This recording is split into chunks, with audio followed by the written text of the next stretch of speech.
শুধুমাত্র কিছুদিন তুমি গায়েব হয়ে যাও, দেখো তোমার কেউই খোঁজ নেবে না, না সোশ্যাল মিডিয়ায়, না ফোনে, না বাস্তবে এসে বা বাড়িতে তোমার।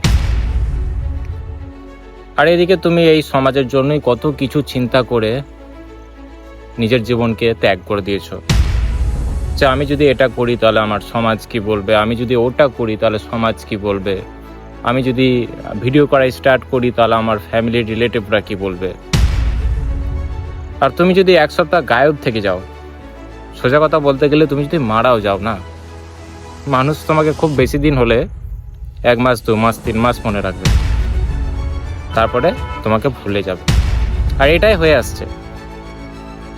নিজেকেই প্রশ্ন করো না কেন যে তোমার রিলেটিভের মধ্যে বা আত্মীয় স্বজনের বা ফ্রেন্ড সার্কেলের মধ্যে যারা মারা গিয়েছেন,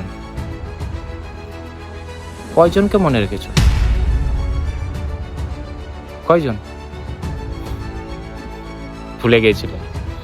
হ্যাঁ হ্যাঁ, এখন আমি বললাম বলে হয়তো তোমার মনে পড়লো এক দুইজনকে, বাট তুমিও কিন্তু আলটিমেটলি ভুলে গেছো। তাই আমি বলবো, এই সমাজের কথা ভেবে নিজের জীবনকে ত্যাগ করে দিও না ভাই, একদিন তো মরতেই হবে।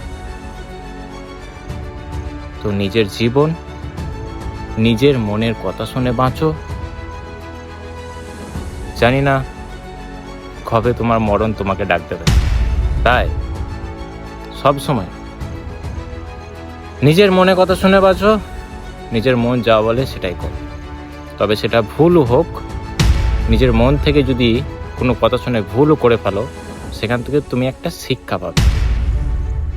তাই বলবো, অলওয়েজ নিজের মনের কথাটাই শোনো, সমাজের কথাটা না।